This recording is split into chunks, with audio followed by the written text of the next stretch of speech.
আতুহু খুলুক আদম মারিফাত shish সুজা কানু খুল্লাত ইব্রাহিম লিসানা ইসমাঈল রিদা ইসহাক فصاحة صالح بشرى يعقوب جمال يوسف صبر أيوب طاعة يونس جهاد يوشع صوت داود حب دانيال قار إلياس جهد عيسى قوة موسى حياة سليمان وعلم الخزر بولي الله أكبر এই যে নবীগুলোর কথা আলোচনা নবীগণের নামগুলো আপনাদের সামনে উপস্থাপন করলাম প্রত্যেকজন নবীর নামের শুরুতে এক একটা গুণাবলী আলোচনা করা হয়েছে এই 20 জন নবীর গুণাবলী আমার নবীর দিলের মধ্যে সিনার মধ্যে প্রবেশের জন্য বলা হলো এরপরে আবু তালেব বলছেন ভাতিজারে যখন এমন অবস্থা হলো নির্দিষ্ট করে 20 জন নবীর গুণাবলী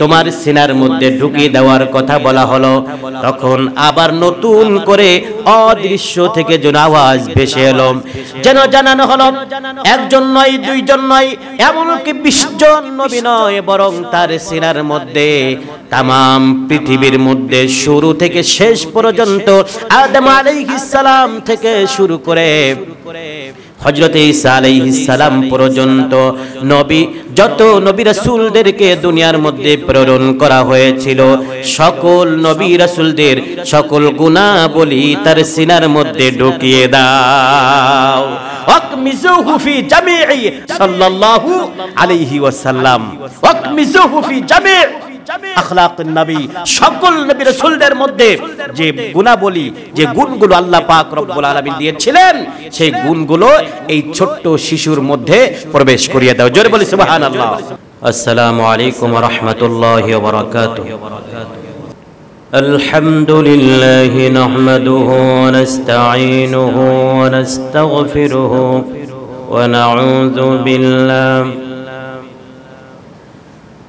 ونعوذ بالله من شرور أنفسنا ومن سيئات أعمالنا من يهده الله فلا مضل له ومن يضلله فلا هادي له ونشهد أن لا إله إلا الله وحده لا شريك له ونشهد أن سيدنا وحبيبنا ومولانا محمدا عبده ورسوله الذي أرسله بالحق بشيرا ونذيرا وداعيا إلى الله بإذنه وسراجا منيرا فقد قال الله تعالى في كلامه المجيد وفرقانه الحميد أعوذ بالله من الشيطان الرجيم بسم الله الرحمن الرحيم وما أرسلناك إلا رحمة للعالمين صدق الله العظيم اللهم صل على محمد وعلى آل محمد كما صليت على إبراهيم وعلى آل إبراهيم إنك حميد مجيد اللهم بارك على محمد وعلى آل محمد كما باركت على إبراهيم وعلى آل إبراهيم إنك حميد مجيد سبحانك لا علم لنا إلا ما علمتنا إنك أنت العليم الحكيم الحمد لله আল্লাহ পাক রব্বুল আলামিনের আলিশান দরবারে ইলাহিতে লাখো কোটি শুকরিয়া আদায় করছি, নত শিরে সুজুদ পেশ করছি সেই মহান মালিকের শাহী দরবারে, যে মহান আল্লাহ সুবহানাহু ওয়া তাআলা আজ আমাদেরকে দুনিয়ার সকল কাজকর্মকে পরিত্যাগ করে ছেড়ে দিয়ে আমাদের জীবনের সর্বশ্রেষ্ঠ ইবাদত নামাজকে আদায়ের উদ্দেশ্যে তৎসঙ্গে মহাবিশ্বের মহাবিশ্বয় মহাগ্রন্থ কোরআনুল কারীম থেকে বিশেষ করে নবী করিম সাল্লাল্লাহু আলাইহি ওয়াসাল্লামের জীবনীকে সামনে রেখে যিনি আমাদেরকে আসার বসার নামাজ আদায় করার তৎসঙ্গে কিছু গুরুত্বপূর্ণ কথা শোনার তৌফিক দান করেছেন, এজন্য মহান মালিকের শাহী দরবারে আমরা কৃতজ্ঞতা স্বীকার করছি। অবনত চিত্তে প্রাণ খুলে মুহাব্বতের সাথে পড়ছি সকলে আলহামদুলিল্লাহ। প্রিয় হাজিরিন, আমরা আলোচনার শুরুতে ভূমিকা মোটেই নিতে চাই না, সরাসরি আলোচনায় চলে যেতে চাই। যেহেতু রবিউল আউয়াল মাস চলছে, এই রবিউল আউয়াল মাসে আমরা অন্য সকল মাসের চেয়ে নবী করিম সাল্লাল্লাহু আলাইহি ওয়াসাল্লামের জীবনী থেকে আলোচনা বেশি করি, বেশি শুনি। সেই ধারাবাহিকতায় আজ আমরা আলোচনা করব নবী করিম সাল্লাল্লাহু আলাইহি ওয়াসাল্লামের জীবনী থেকে। আমরা গত জুমায় আলোচনা শেষ করেছিলাম একেবারেই নবী করিম সাল্লাল্লাহু আলাইহি ওয়াসাল্লাম এর আগমনের পূর্ব মুহূর্ত পর্যন্ত, অর্থাৎ নবীজি দুনিয়ায় আসার আগে কোরআন সহ বিভিন্ন কিতাবে বিভিন্ন নবী রাসূলদের যে বক্তব্য, এগুলো নিয়ে আমরা কিছু কথা আলোচনা করেছিলাম। আজকে আমরা আলোচনা শুরু করব যে নবী করিম সাল্লাল্লাহু আলাইহি ওয়াসাল্লাম দুনিয়ায় যখন এসেছিলেন সেদিন থেকে শুরু করে একেবারেই সেদিন থেকেই শুরু করে বোঝা যাচ্ছিল যে তিনি এ জগতের মধ্যে সাধারণ একজন মানুষ নন, তিনি এ জগতে এসেছেন একজন শ্রেষ্ঠ মহামানব হিসেবে। জোরে বলি সুবহানাল্লাহ। আল্লাহ তাআলা তার প্রিয় হাবিবকে যে শ্রেষ্ঠ করবেন জগতের মধ্যে, তা একেবারেই শুরুর দিন থেকেই পরিলক্ষিত হয়েছিল। নবী করিম সাল্লাল্লাহু আলাইহি ওয়াসাল্লাম যখন দুনিয়ায় আসলেন সুবহে সাদিকের সময়, তার আম্মা জান মা আমিনা তিনি বলছেন যে আমার সন্তান মুহাম্মদ, পড়ুন সকলে সাল্লাল্লাহু আলাইহি ওয়াসাল্লাম, তিনি যখন এসেছিলেন এ ধরার মাঝে তখন স্বাভাবিক কোনো অবস্থা ছিল না। তখন এমন হলো যেন রোম, পারস্য, সিরিয়া সহ আরব জাহানের যত বড় বড় প্লার আছে, যত বিল্ডিং আছে, যত ঘর বাড়ি আছে, অর্থাৎ আমার কাছে মনে হচ্ছিল যে গোটা আরব জাহান যেন আলোকিত হয়েছে। জোরে বলি সুবহানাল্লাহ। এটা হলো কার বক্তব্য? মা আমিনার বক্তব্য। তিনি যে শ্রেষ্ঠ একথা নবুয়ত প্রাপ্তির পরেই নির্দিষ্ট কোন একটা সময় নবী করিম সাল্লাল্লাহু আলাইহি ওয়াসাল্লাম যার কাছে সর্বশেষ আশ্রয় পেয়েছিলেন নিজের আপনজনদের মধ্যে, যদিও তিনি ইসলাম গ্রহণ করেন নাই, নামটা ছিল কি? চাচা আবু তালিব। তাদের মধ্যে একদিন কথোপকথন হচ্ছিল, আলোচনা হচ্ছিল, এবং এক পর্যায়ে আবু তালিব, চাচা আবু তালিব নবী করিম সাল্লাল্লাহু আলাইহি ওয়াসাল্লামকে এই কথাগুলো বলতেছিলেন। কি বলতেছিলেন? আবু তালিব নবী করিম সাল্লাল্লাহু আলাইহি ওয়াসাল্লামের সাথে আলোচনা করছেন, কথা বলছেন। এক পর্যায়ে নবীজির কাছে বললেন, ওহে আমার ভাতিজা, আজকে তুমি জাতির কাছে ইসলামের কথা বলো। আজকে যে তুমি গোটা জাহানের ভিতরে শ্রেষ্ঠ মানুষ হিসাবে সাব্যস্ত হয়েছো, পরিচয় পরিচিতি লাভ করেছো রে ভাতিজা, যদিও তোমার গোষ্ঠীর মানুষেরা এটা মানে না, যদিও তোমার গোষ্ঠীর মানুষেরা এই কথা মানতে চায় না, বিশ্বাস করে না, কিন্তু ভাতিজারে আমি কিন্তু তা বুঝি। এখনো যেমনি করে আমি বুঝি, তেমনি করে আমি তোমার ছোট্টবেলা থেকেই, তোমার জন্ম লগ্ন সময় থেকেই তোমার ব্যাপারে আমি বুঝতেই পেরেছিলাম ভাতিজা, তুমি হবে জগৎ মাঝের একজন শ্রেষ্ঠ মানব। সুবহানাল্লাহ।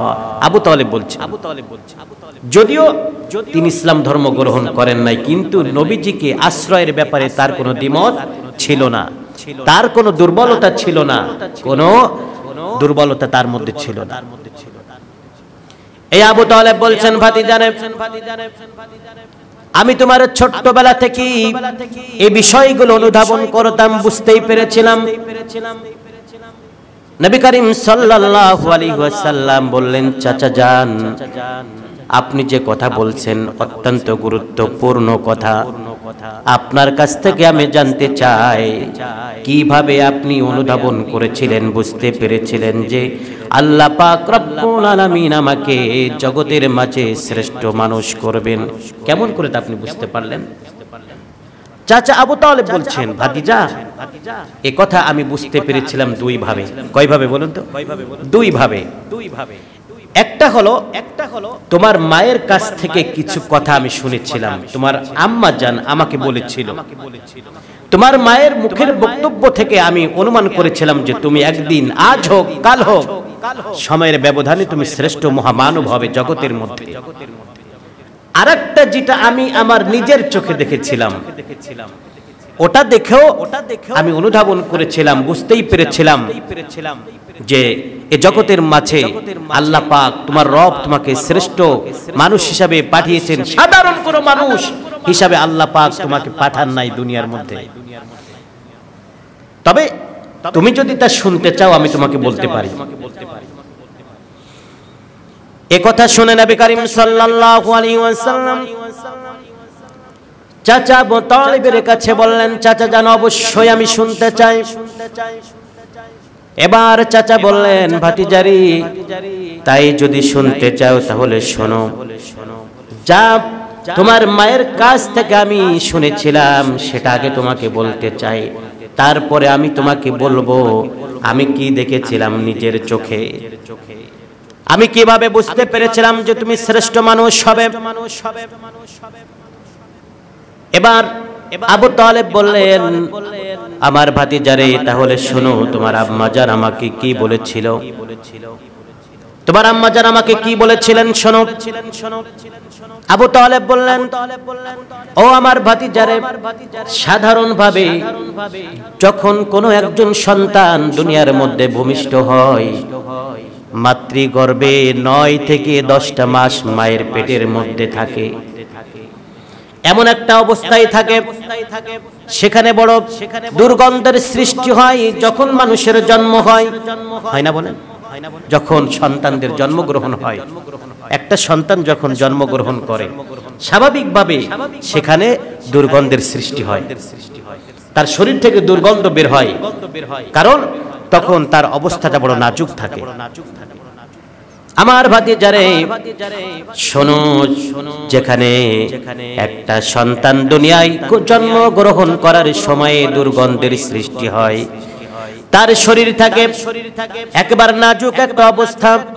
কিন্তু ভাতিজারে তুমি যখন দুনিয়ার মধ্যে জন্মগ্রহণ করেছিলে, কান্নাল মিসকা ইয়াফুরু বাইনাল আলাম, ভাতিজারে তোমার আম্মা জান বলেছেন তুমি যখন জন্মগ্রহণ করেছিলে তখন দুর্গন্ধ তো হয় নাই, তোমার শরীর থেকে বের হয় নাই, বরং তোমার শরীর থেকে এমন সুবাতাস বইতেছিল, তোমার শরীর থেকে এমন সুঘ্রাণ বের হতেছিল যেন তামাম পৃথিবী সুঘ্রাণে পরিপূর্ণ হয়েছিল।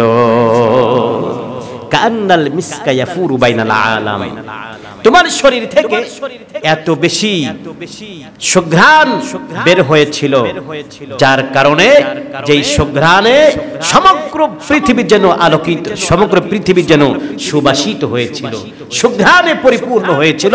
তোমার আম্মা জানের প্রলোভনটা এমন ছিল।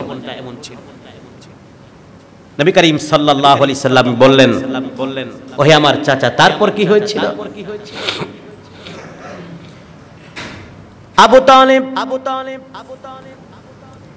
নবী করিম সাল্লাল্লাহু আলাইহি ওয়াসাল্লাম কে বার বললেন, আমার ভাতিজা স্বাভাবিকভাবে যখন একটা সন্তান দুনিয়ার মধ্যে জন্মগ্রহণ করে তখন আমরা অনেকে হয়তো বা জানি সন্তানদের নাভি কিন্তু বড় থাকে, থাকে না? সন্তানদের নাভি বড় থাকে। দাদিরা, নানিরা অথবা ভালো অভিজ্ঞ কোনো মহিলা মায়েরা যারা থাকেন তারা একটা সময় নির্দিষ্ট সময়ে নাভির নির্দিষ্ট জায়গা থেকে কেটে দেন।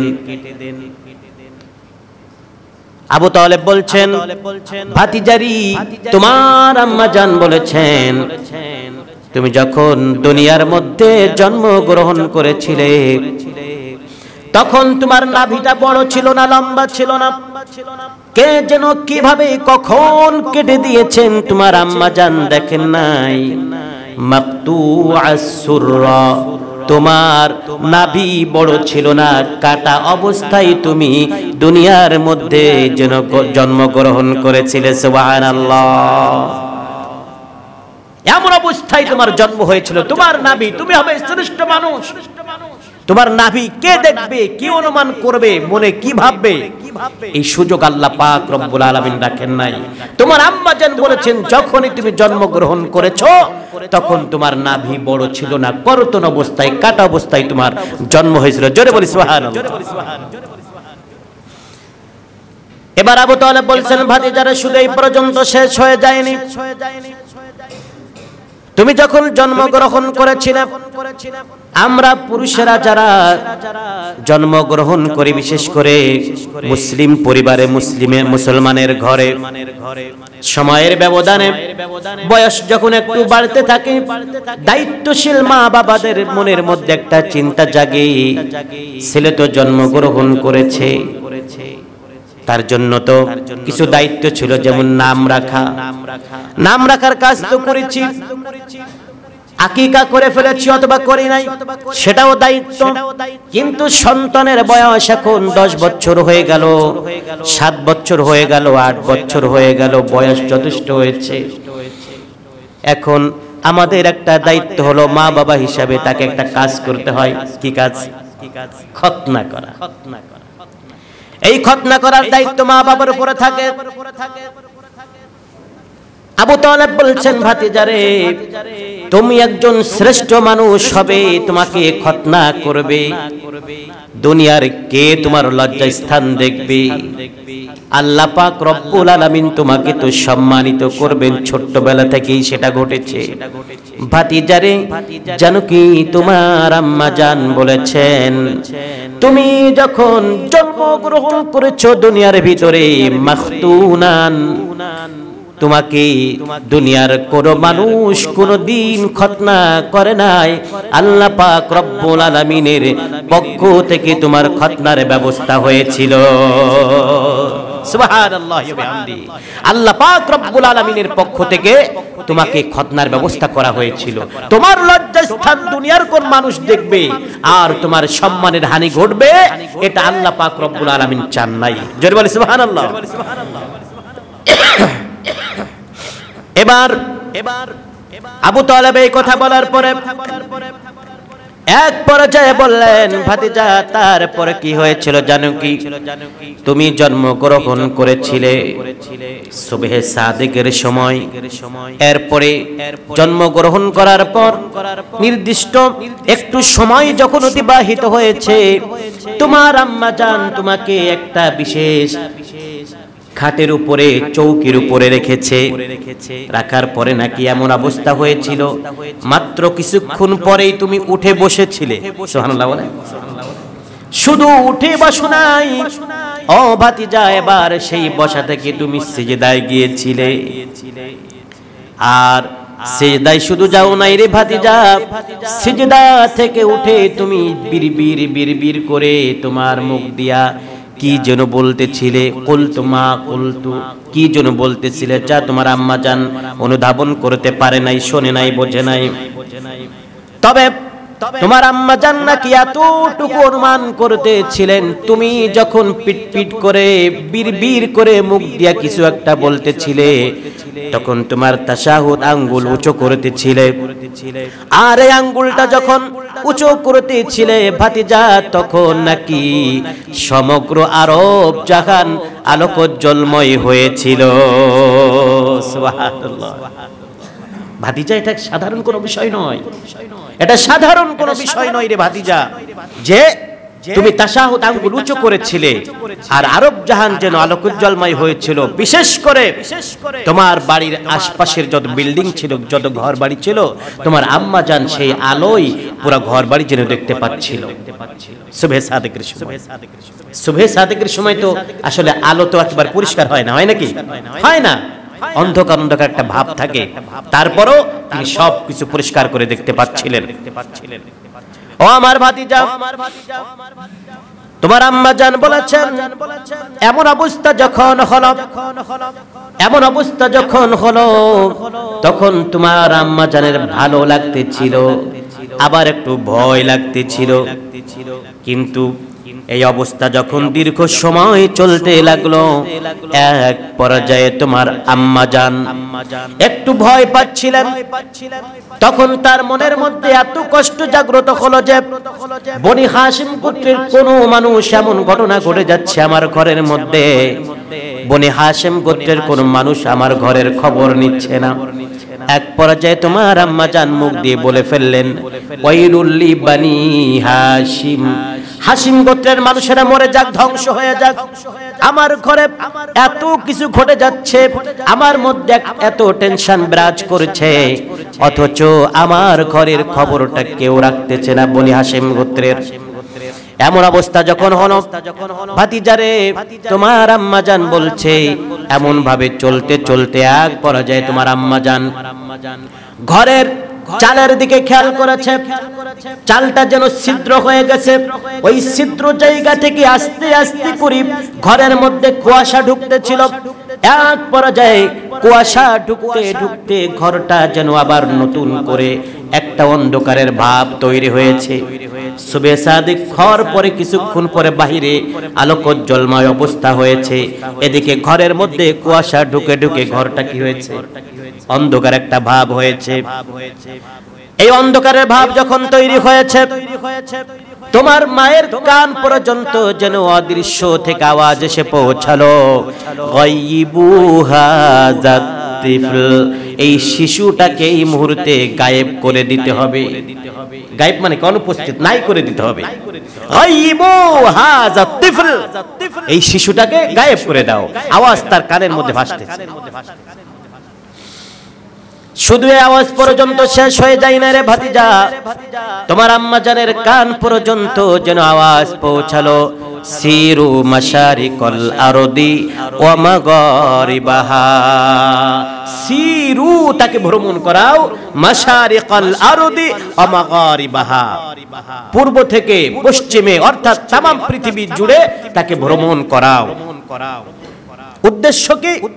উদ্দেশ্য হলো হাত্তা ইয়ালামাল খালকা বিইসমিহি ওয়া নাআতিহি, ভ্রমণ করার উদ্দেশ্য হলো তাকে যেন সমগ্র সৃষ্টি তাকে যেন গুণে সম্মানে ভালো করে চিনতে পারে। হাত্তা ইয়ালামাল খালকা বিইসমিহি ওয়া নাআতিহি, তাকে যেন গুণে সম্মানে সমগ্র পৃথিবী চিনতে পারে, এই কারণে তাকে কি করাও? সিরু, তাকে ভ্রমণ করাও। প্রিয় হাজিরিন, আওয়াজ একটার পরে একটা নতুন ভাবে যেন আসতেছে। আবু তালেব বলছেন, ভাতিজা এই পর্যন্ত শেষ হয়ে যায় নাই রে ভাতিজা, তোমার আম্মা জানের কান পর্যন্ত অদৃশ্য থেকে আরো আওয়াজ ভেসে এলো, আরিদু আলাইহি কুল্লা রুহানি, এই শিশুর সিনার মধ্যে রুহানি জগতের সব বরকতি এলেম গুলো প্রবেশ করিয়ে দাও। রুহানি জগতের ইলম অর্থাৎ এমন ইলম যেটা সাধারণভাবে মানুষ গ্রহণ করতে পারে না, এমন কিছু ইলম এই সন্তানের সিনার মধ্যে প্রবেশ করিয়ে দাও, ঢুকিয়ে দাও। মিনাল জিন্নি ওয়াল ইনসি ওয়াল মালাইকাতি ওয়াল ওয়াহশি ওয়াত তায়র, জিন, ইনসান, ফেরেশতা, পশু পাখি সহ তামাম পৃথিবীতে চতুষ্পদ জন্তুদের মধ্যে যত গুণাবলী আছে, এই সমস্ত গুণাবলীগুলো এই ছোট্ট শিশুটার সিনার মধ্যে প্রবেশ করিয়ে দাও। এমন আওয়াজ আস্তে আস্তে এক পর্যায়ে আরো কঠিন একটা আওয়াজ ভেসে এলো রে ভাতিজা, তোমার আম্মা জান নাকি শুনতে পেল, তোমার আম্মা জান নাকি শুনতে পেল যে, তোমার আম্মা জান শুনতে পেল কোন অবস্থাতেই একে এই পর্যন্ত তার সম্মানকে শেষ করে দেয়া হবে না, বরং আল্লাহ পাক রব্বুল আলামিন ইতিমধ্যে যত নবী রাসূলদেরকে দুনিয়ার মধ্যে প্রেরণ করেছিলেন তাদের মধ্য থেকে অন্তত 20 জন নবীর 20টা গুণাবলী তার দিলের মধ্যে, তার সিনার মধ্যে প্রবেশ করিয়ে দাও। জোরে বলি সুবহানাল্লাহ। নবীদের গুণাবলী তার সিনার মধ্যে প্রবেশ করিয়ে দাও।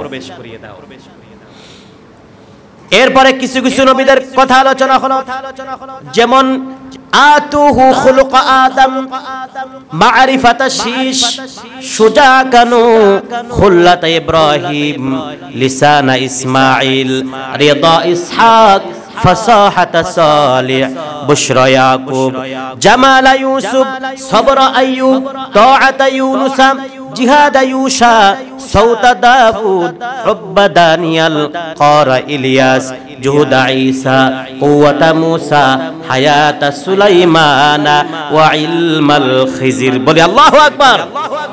এই যে নবীগুলোর কথা আলোচনা, নবীগণের নামগুলো আপনাদের সামনে উপস্থাপন করলাম। প্রত্যেকজন নবীর নামের শুরুতে এক একটা গুণাবলী আলোচনা করা হয়েছে। এই 20 জন নবীর গুণাবলী আমার নবীর দিলের মধ্যে, সিনার মধ্যে প্রবেশের জন্য বলা হলো।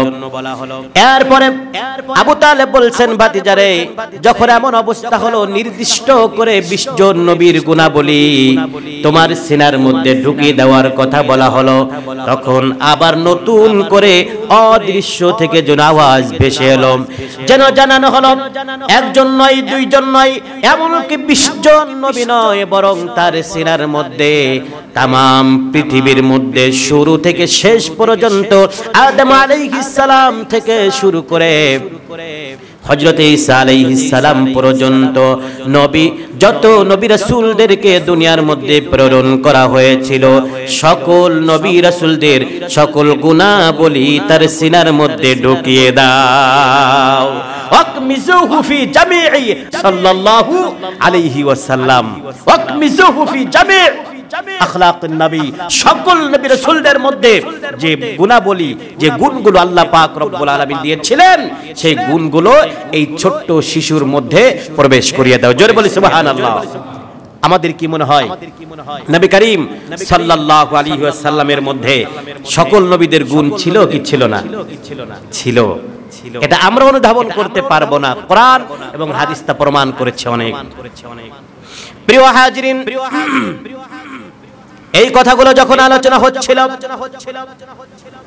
এক পর্যায়ে আবু তালেব নবী করিম সাল্লাল্লাহু আলাইহি ওয়াসাল্লাম কে বলছেন, ভাতিজারে, এতক্ষণ পর্যন্ত তোমাকে যা কিছু শোনালাম এটা হলো তোমার মায়ের বক্তব্য, শুনবা নাকি আমার বক্তব্য? কি বলছেন? চাচা আবু তালিব বলছেন, শুনবা নাকি আমার বক্তব্য? আমি কি দেখে অনুমান করেছি যে তুমি হবে জগৎ মাঝে শ্রেষ্ঠ মহামানব। নবী করিম সাল্লাল্লাহু আলাইহি সাল্লাম বলছেন, ওহে আমার চাচা, এতক্ষণ পর্যন্ত আমার মায়ের বরাত দিয়ে কথা বলেছেন, আমার মায়ের বক্তব্য আপনি উপস্থাপন করেছেন। অবশ্যই আমি শুনতে চাই, কেন শুনবো না? আপনি কি দেখেছেন আমার ব্যাপারে? চাচা আবু তালেব বলছেন, ওহে আমার ভাতিজা, আমি দেখেছি হলো যখন তোমাকে সুবহে সাদেকের পরে কিছুক্ষণ পরে তোমাকে নির্দিষ্ট জায়গায় একটা চৌকির উপর রাখা হয়েছিল, তার কিছুক্ষণ পরে যখন আমি তোমার ঘরের মধ্যে, তোমার এলাকার মধ্যে বা তোমার ঘরের মধ্যে, তোমার হুজরাখানায় যখন প্রবেশ করলাম, ভাতিজারে, কিছুক্ষণ পরে দেখলাম আস্তে আস্তে করে সূর্য উদিত হলো। এই সূর্যটা যখন উঠল, পুরো একটা দিন কেটে গেল। যখন বিকেল ঘনিয়ে আসলো, সন্ধ্যা ঘনিয়ে আসলো, এক পর্যায়ে সূর্যটা আর থাকলো না। সূর্য ডুবে যাওয়ার পরে কিছুক্ষণ পরে কি উঠলো? চন্দ্র উঠলো। ভাতিজারে, তোমার জন্য জানার বিষয় হলো, আনন্দের সংবাদ হলো, এই চন্দ্রটা যখন আকাশে উদিত হলো, আকাশে উদিত হওয়ার পরে আমি লক্ষ্য করতেছি, এক পর্যায়ে দেখলাম রে ভাতিজা, ওই আকাশের চন্দ্রটা যেন আস্তে আস্তে আস্তে আস্তে করে তোমার চেহারার দিকে, নিচের দিকে আস্তে আস্তে নেমে আসতেছিল, এমনটা আমার অনুমান হচ্ছিল। বাদাল কমার আইয়াদুরু, চাঁদটা যেন নিচের দিকে নেমে আসতেছিল। আর শুধু নিচের দিকে নয়, আমার কাছে এক পর্যায়ে মনে হলো চন্দ্রটা যেন আস্তে আস্তে আস্তে একেবারে তোমার কাছেই চলে আসবে, তোমার গায়ের উপরে পড়ে যাবে, এমন একটা ভাব আমার কাছে মনে হলো। কিন্তু ভাতিজারে, এমন অবস্থা দেখে খাশিতু আইয়াকা আলাই, এক পর্যায়ে আমি ভয় পেয়ে গেলাম। আমি যখন ভয় পেয়ে গেলাম, এক পর্যায়ে দেখলাম ওই চন্দ্রটা আস্তে আস্তে বেশ একটা নিচের অবস্থানে যখন চলে এলো, এক পর্যায়ে আমি লক্ষ্য করলাম চন্দ্রটা আর নিচের দিকে নামে নাই, বরং নির্দিষ্ট একটা জায়গায় দাঁড়িয়ে আছে। কিন্তু ভাতিজা, আমি নতুন একটা বিষয় দেখলাম, যখন তুমি ডান দিকে নড়তেছিলে, চন্দ্রটা যেন ডান দিকে যাচ্ছিল। আবার যখন তুমি বাম দিকে নড়তেছিলে, কাত হচ্ছিলে, তখন চন্দ্রটা আবার বাম দিকে কাত হচ্ছিল। আবার যখন ডান দিকে কাত হচ্ছিলে, তখন চন্দ্রটা আবার ডান দিকে আসতেছিল। ভাতিজারে, এমনটা আমি বারবার লক্ষ্য করলাম, বারবার দেখতেছিলাম। দেখতে দেখতে এক পর্যায়ে দেখলাম চন্দ্রটা এক পর্যায়ে আর নামলো না, আবার স্বাভাবিক গতিতে তার জায়গায় ফিরে গেল, এমন মনে হলো আমার কাছে। আল্লাহর নবী বার উল্টা প্রশ্ন করলেন, চাচা যান, আপনি কি বলতে পারবেন তখন ওই চন্দ্রটা আসলে এমন করতেছিল কেন? আবু তালেব তো একজন সাধারণ মানুষ, নবীর তুলনায় একজন সাধারণ মানুষ, উত্তর তো দিতে পারলেন না। বললেন, ভাতিজারে, তা আমি কেমন করে বলবো? নবী করিম সাল্লাল্লাহু আলাইহি ওয়াসাল্লাম বলতেছেন, আমার চাচা যান শুনে নেন, তখন চন্দ্রটা এমন করতেছিল কেন, কারণটা কি শোনেন। কান্নাল কামারা ওয়ায়ুগান্নিনি ওয়ায়ুহাকিনি ওয়ায়ামনাউনা মিনাল বুকা, ও আমার চাচা যান, তখন আমার আম্মা জানের পাশে আর কেউ ছিল না। বনি হাশিম গোত্রের কোনো মানুষ যখন ছিল না, আমার আম্মা জানের কাছে যখন আর কেউ ছিল না, আমি যেন কান্নাকাটি না করি, আমার আম্মা জানের যেন কষ্ট না হয়, কষ্ট যেন না হয়, এই কারণে কান্নাল কমারা, ওই চন্দ্রটা এলো, ওয়ায়ুগান্নিনি, আমাকে গান শোনালো, ওয়ায়ুহাকিনি ওয়ায়ামনাউনা মিনাল বুকা, যাতে করে আমি কান্নাকাটি না করি।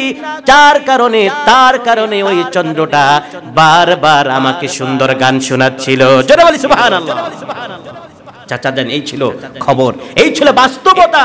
আপনি আমাকে শোনালেন, আমি আপনাকে চূড়ান্ত সংবাদ শুনিয়ে দিলাম চন্দ্রটা কেন আপনি এমন দেখেছিলেন। তবে চাচা যান, জেনে রাখেন, আল্লাহ পাক রব্বুল আলামিন শুধু আমাকে ওই পর্যন্ত আমার সম্মানকে শেষ করে দেন নাই। আপনি এতক্ষণ পর্যন্ত আমার যে সম্মানের কথা আলোচনা করেছেন, আপনি ধারণা করেছিলেন জগৎ মাঝে আমি সর্বশ্রেষ্ঠ মানুষ হব। ওহে আমার চাচা, আপনি জেনে রাখেন, ওই পর্যন্ত চন্দ্রকে আমার পক্ষে এনে শুধু আল্লাহ পাক রব্বুল আলামিন আমার সম্মানকে শেষ করে দেন নাই, বরং তার চেয়ে বেশি আমাকে সম্মানিত করেছেন আল্লাহ পাক রব্বুল আলামিন। কিভাবে সম্মানিত করেছেন? নবী করিম সাল্লাল্লাহু আলাইহি সাল্লাম বলেন, আমার চাচা জান শুনেন, ফাকানা কাবা কাউসাইনি আও আদনা فأوحى إلى عبده ما أوحى।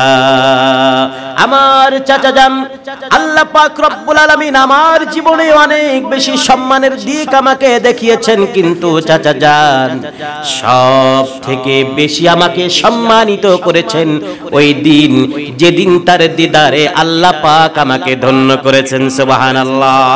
আমার চাচা যান, আল্লাহ পাক রব্বুল আলামিন এত বেশি কাছে আমাকে নিয়েছিলেন, একটা ধনুকের দুইটা মাথা টান দিলে, একটা ধনুক টান দিলে তার দুইটা মাথা যতটা কাছাকাছি আসে, যতটা কাছাকাছি আনা যায়, আল্লাহ পাক আর আমার মধ্যে মাত্র এতটুকু ব্যবধান ছিল। যারা বলি সুবহানাল্লাহ। আমরা তো ধনুক চিনি, তাই না? ধনুক স্বাভাবিকভাবে অনেকটা চওড়া দেখা যায়। এরপরে যখন নির্দিষ্টভাবে আপনি টান দিবেন, টান দিলে ওটার দুই পাশ দূরে যায় নাকি কাছে আসে না? টান যত দেয়া হবে তত কি কাছে আসে।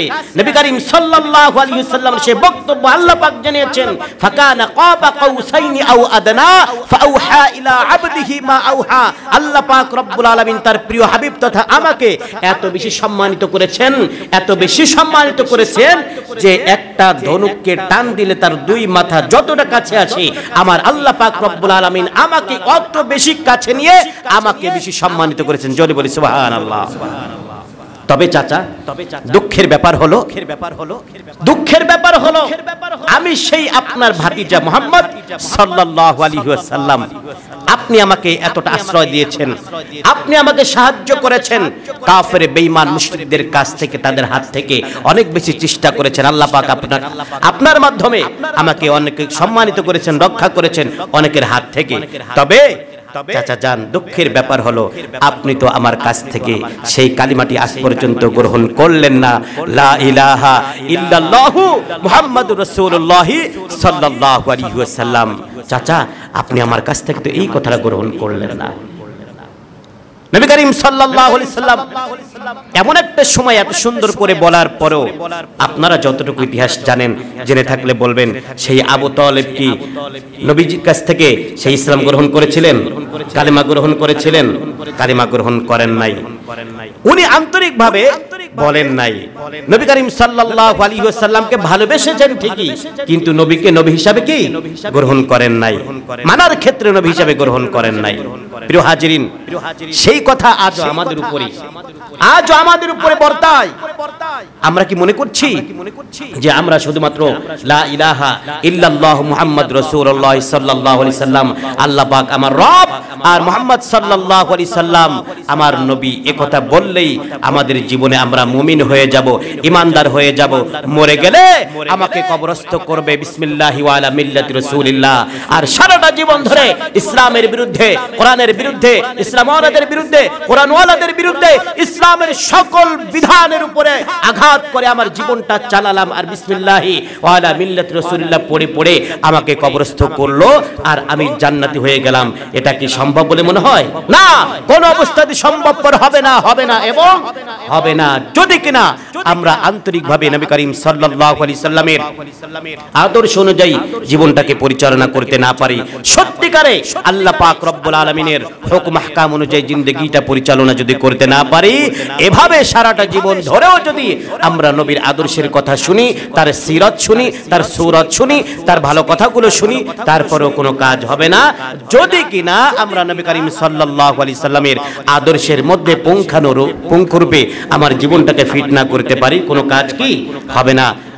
এতক্ষণ পর্যন্ত যে আলোচনাগুলো করলাম, সর্বশেষ আমাদের শিক্ষা হলো আবু তালেব যেভাবে নবীকে আশ্রয় দিয়েছিলেন, ভালোবেসেছিলেন, তারপরেও তার কপালে ইসলাম জোটে নাই, সেইভাবে আমরাও হাজার দিন ধরে, হাজার বছর ধরেও যদি টুপি মাথায় দিয়ে নামাজ পড়ে পড়ে যদি মসজিদে এসে সুবহানাল্লাহ আলহামদুলিল্লাহ পড়লাম, নামাজ আদায় করলাম, আর মসজিদের বাইরে গিয়ে মানব রচিত বিধান অনুযায়ী ইসলামের বাইরে জীবনটা চালালাম, যেভাবে আবু তালেবের কপালে ইসলাম জোটে নাই, কাজ হয় নাই, তেমনি ভাবে যদিও আমরা নামাজীদের সাথে নামাজ পড়ছি, জেনে রাখবেন পরকালে আমাদের ভাগ্য জান্নাত জুটবে না।